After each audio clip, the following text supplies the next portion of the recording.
Você que estava acompanhando a reunião da Comissão Permanente de Tecnologia, 5 horas e 19 minutos, nós temos a pauta da reunião ordinária de hoje e ainda nesta segunda edição do jornal Câmara Notícia. Agora é lei. Semana de conscientização das doenças negligenciadas é publicada no Diário Oficial. Debate discute a inclusão de alimentos transgênicos na merenda escolar. No Giro Ambiental, vereadores visitam o aterro Delta A para verificar as condições de uso. E a agenda do Legislativo para esta semana. É segunda-feira e o Câmara Notícia segunda edição está no ar.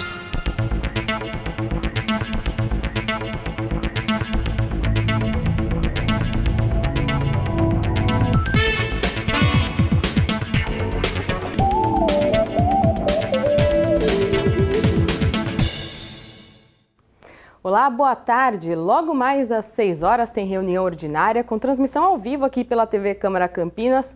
Vamos dar uma olhada na ordem do dia. De autoria do vereador Gustavo Peta, discussão e votação do projeto de decreto legislativo que concede o título de cidadã campineira. Discussão e votação do projeto de resolução de autoria do vereador Marcelo Silva para a criação da Comissão Permanente de Relações Internacionais. Segunda discussão e votação do projeto de lei de autoria do vereador Campos Filho, que visa alterar a lei sobre o fornecimento obrigatório por parte dos bares e restaurantes da comanda individual. A alteração determina que a comanda seja oferecida em 2 vias, sendo que uma delas deve ficar com o cliente e a outra com o funcionário que estiver realizando o atendimento. Primeira discussão e votação do projeto de lei de autoria do vereador Tenente Santini, que faz alterações na lei que prevê as sanções para quem ocasionar dano ao patrimônio público ou privado, tornando mais severa. Ele pede que as multas sejam diferenciadas, sendo R$ 2.656 para patrimônio privado, R$ 6.640 em caso de patrimônio público e R$ 13.280 em casos de patrimônio tombado. Discussão e votação do projeto de lei de autoria do vereador Tico Costa, que denomina a Rua Manuel Dias Pimenta uma via pública do município de Campinas. E a discussão e votação do projeto de lei de autoria do vereador Aurélio Cláudio, que denomina a Rua Joaquim Alves Cordeiro uma via pública do município de Campinas.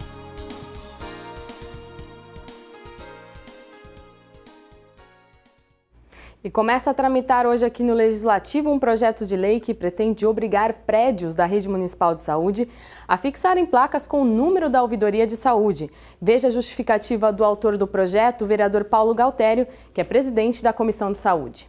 O diz que a ouvidoria municipal de saúde vai ter uma placa no estabelecimento de saúde, laboratórios, hospitais, postos de saúde, para que a pessoa, quando tem uma reclamação, ela informe a ouvidoria, porque a ouvidoria, a partir do momento da reclamação, tem todo um protocolo para saber o porquê daquele problema. Então ela vai ter onde reclamar agora, porque muitas vezes ela não sabe onde reclamar, não tem como, e com a placa fixada na entrada do laboratório, do hospital, ou de onde quer que seja, ela sabe agora onde ela pode reclamar e se queixar do mau atendimento em Campinas.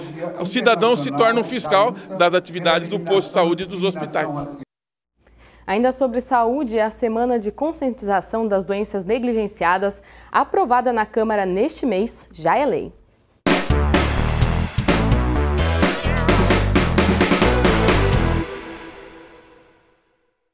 A criação da Semana de Conscientização das Doenças Negligenciadas foi apresentada na Câmara pela bancada do PT em 2013 e foi aprovada pelos vereadores em março de 2017 e no mesmo mês sancionada pelo prefeito. O objetivo é que a semana aconteça próximo ao dia 14 de abril. Nesta data, em 1909, o médico Carlos Chagas divulgou a doença que ficou batizada com o nome dele.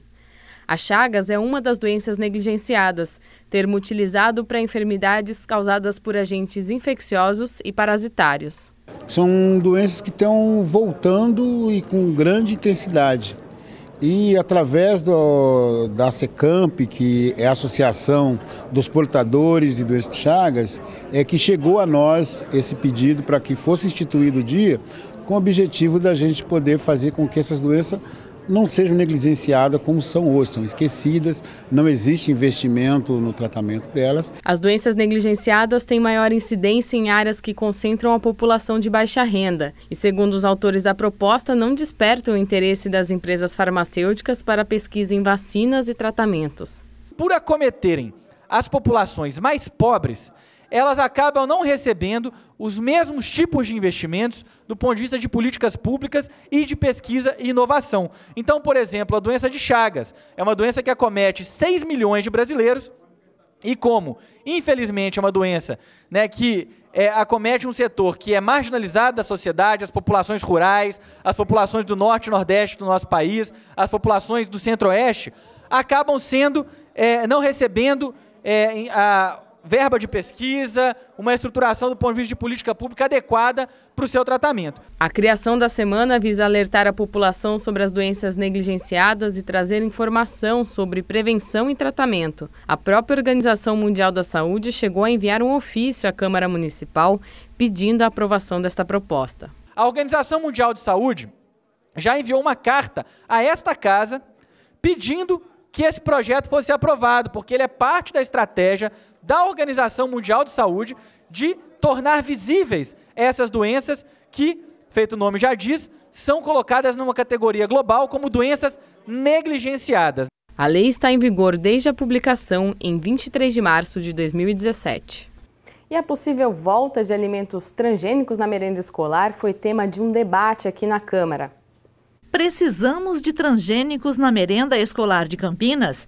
Essa foi a questão que deu início ao debate público realizado no plenarinho da Câmara Municipal na tarde da última sexta-feira, dia 24. O vereador Pedro Tourinho recebeu especialistas para falar sobre a autorização de transgênicos na merenda escolar, proibida desde 2001 e que voltou para a pauta de votação na Câmara, enviada pela Prefeitura. Eu não sou um especialista nessa área, eu sou médico sanitarista, trabalho com saúde pública, mas fiz uma avaliação muito breve sobre essa questão da alimentação com alimentos transgênicos hoje e vi que, na verdade, Campinas, ao fazer isso, regride em relação ao resto do mundo. Diversos países do mundo hoje têm promovido a proibição de alimentos transgênicos, né? Países da Europa, particularmente a União Europeia, a gente tem diversos países. Eu vi uma reportagem, inclusive, recente, dizendo que 19 dos 28 países da União Europeia já tinham proibido o plantio e o uso de alimentos transgênicos, né, nos seus territórios. Criar um movimento nas redes sociais contra o uso de alimentos transgênicos na merenda escolar do município, incentivar a agricultura familiar e reduzir o uso de áreas rurais na construção de novas moradias. Foram as demandas do debate que, de acordo com o vereador Pedro Tourinho, deve voltar a ser realizado em data ainda não informada. Questão saúde, questão ambiente, questão crianças, são questões acima de qualquer interesse partidário. Cada um que esteve aqui tem aí a tarefa de multiplicar essa questão, né? Enquanto esse projeto não for a votação, ele está aberto a ser debatido. Eu acho que tem que ser feita... Aqui tem gente que tem relação com diversos setores políticos da cidade. Aqui não é uma mesa de petistas, uma mesa de psolistas, de tucanos, de governistas ou oposição. Não é isso. Que tem de tudo, né? Então, que essa pluralidade que a gente tem seja... E esse tema, inclusive, é um tema que ele dialoga com vários estratos sociais, com várias classes, com vários atores do espectro político, que ele seja, então, multiplicado. E este debate já está no nosso canal do YouTube, youtube.com/TV Câmara Campinas, está aí na sua tela o endereço. E a seguir no Giro Ambiental, vereadores visitam o aterro Delta A para averiguar as condições de uso do local. A CETESB autorizou o uso do local, mas a Justiça barrou. Já já.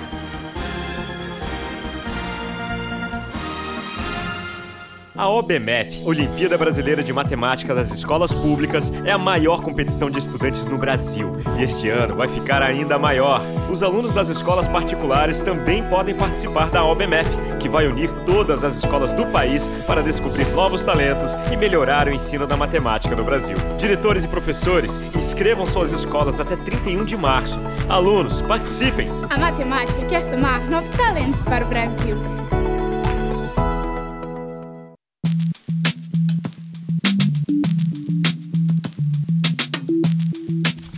e gostaria de saber qual é o melhor horário para fazer doação.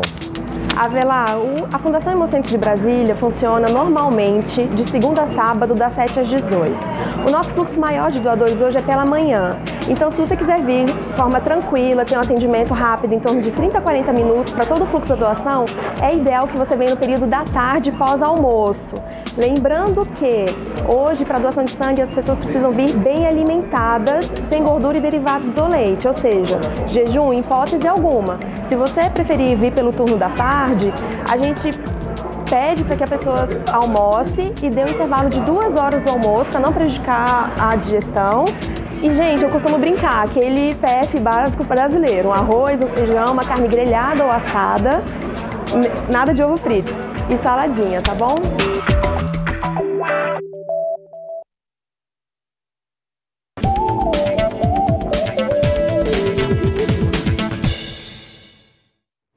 No Giro Ambiental de hoje, você confere a visita que vereadores fizeram ao aterro Delta A. Está na Justiça a decisão para saber se a Prefeitura vai poder utilizar o local novamente. A Mirna Abreu traz mais informações para a gente.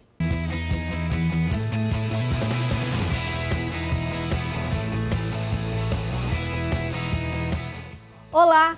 O Giro Ambiental começa trazendo uma boa notícia. Na última sexta-feira foi assinado o projeto de lei que institui o Plano Municipal de Educação Ambiental. A elaboração do plano está prevista na Lei 14.961 de 2015, que institui a Política Municipal de Educação Ambiental. Integrar as ações de educação ambiental no município, unindo os atores sociais que desenvolvem o tema.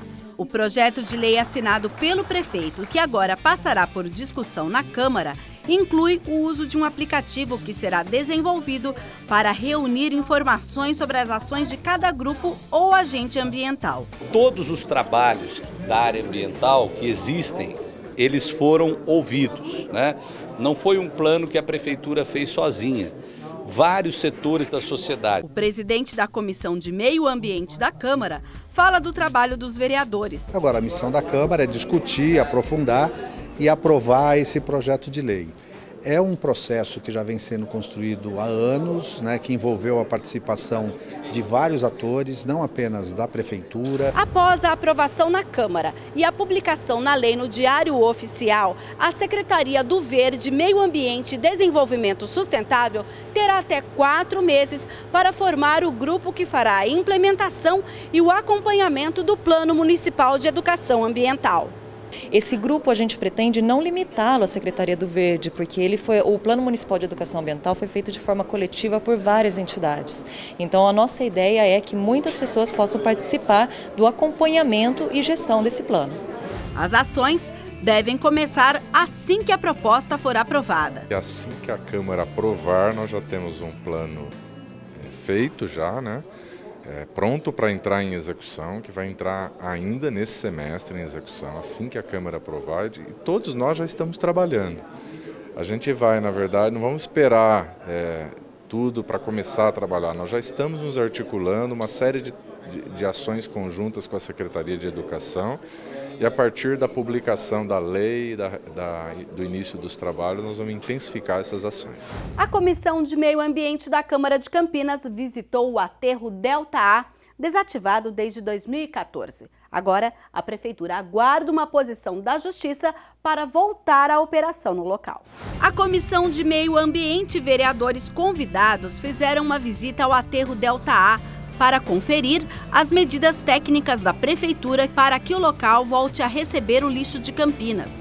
Equipes da Secretaria Municipal de Serviços Públicos detalharam as ações e de que forma o material será disposto na face leste do aterro, que sofreu um recalque e hoje tem mais espaço para acolher os resíduos.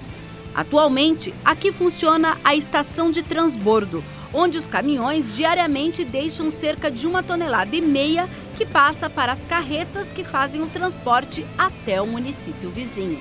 Desde 2014, o lixo de Campinas vai para um aterro particular em Paulínia, a um custo anual de 40 milhões de reais. A Prefeitura aguarda apenas uma decisão judicial para voltar a operar o Delta.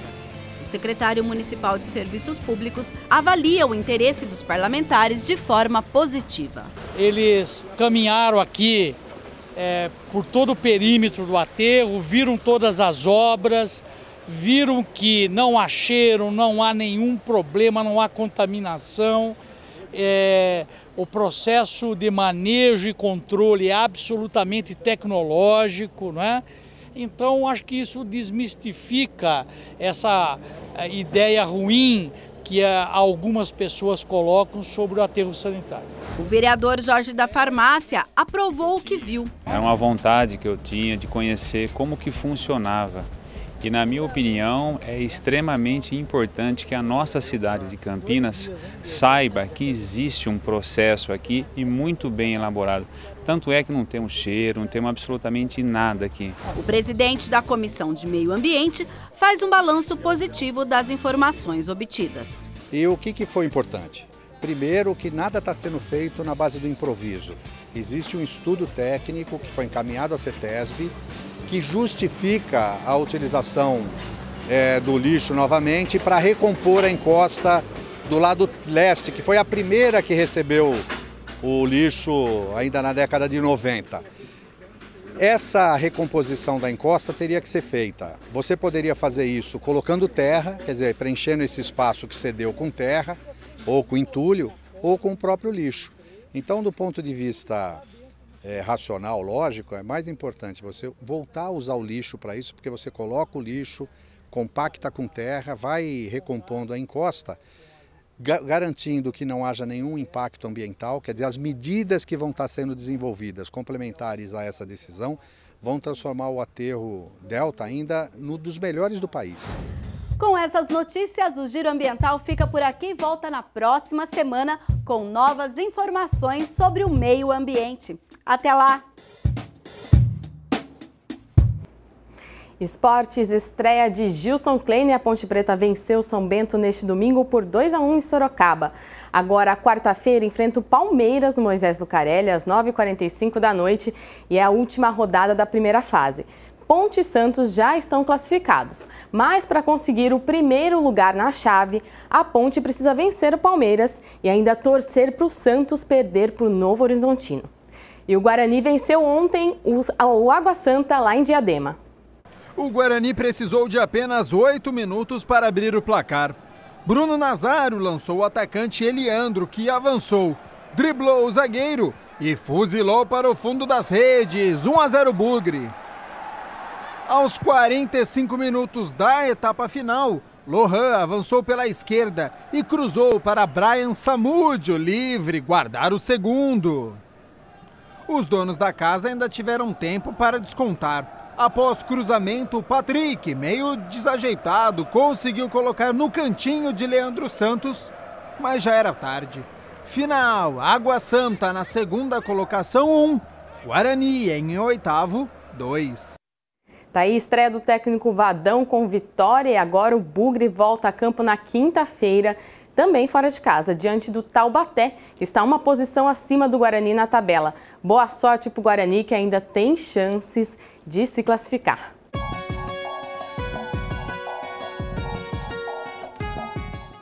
Tempo nublado, chegou a chuviscar um pouco hoje, mas já amanhã o sol deve voltar a predominar aqui na região. As chances de chuva vão continuar baixas pelas próximas 72 horas.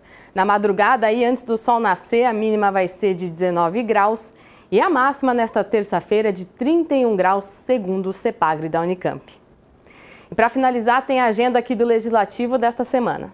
A terça-feira começa com a quarta audiência pública às 9h30 da manhã no plenário da Câmara. O projeto debatido é o que altera dispositivos da Lei Complementar número 76 de 2014 sobre o Plano Local de Gestão da Macrozona 9. A audiência é um pedido da Comissão Permanente de Política Urbana, presidida pelo vereador Zé Carlos. Na quarta-feira, às 11h da manhã, tem a quinta audiência pública convocada pela Comissão de Constituição e Legalidade, presidida pelo vereador Luiz Henrique Cirilo. Será discutido o projeto de lei de autoria do Executivo para autorizar a Prefeitura a utilizar recursos orçamentários para aumentar o capital da Coab. Também na quarta, às 2h da tarde, no plenário, tem reunião extraordinária da Comissão Permanente do Meio Ambiente. presidida pelo vereador Luiz Carlos Ossini. Às 2 horas, mas no plenarinho, tem debate sobre a reforma da Previdência com os trabalhadores da saúde. O evento vai ser presidido pelo vereador Pedro Tourinho. Às 4h30, no plenarinho, tem reunião da Comissão Permanente de Defesa dos Animais, presidida pelo vereador Carmo Luiz. Às 6 da tarde, tem a 16ª reunião ordinária no plenário, com a presidência do vereador Rafa Zimbaldi. Nesta quinta-feira, no plenário, tem debate sobre a saúde mental às 2 da tarde, com a presidência da vereadora Mariana Conte e do vereador Pedro Tourinho. Às 7 da noite, tem debate sobre o plano diretor no plenário. O evento é do mandato do vereador Pedro Tourinho. Sexta-feira, tem painel de debate sobre vetores endêmicos, com a Secretaria de Saúde e a Unicamp. O plenário e o plenarinho ficam na Avenida Engenheiro Roberto Mange, número 66, no bairro da Ponte Preta. Lembrando que os eventos da Câmara podem sofrer alterações ou cancelamentos. Aí, para conferir a agenda, você entra no site campinas.sp.leg.br. A gente termina essa edição por aqui. Um ótimo começo de semana para você. Já às 6 da tarde tem reunião ordinária. Eu volto amanhã ao vivo, 12:30. Tchau!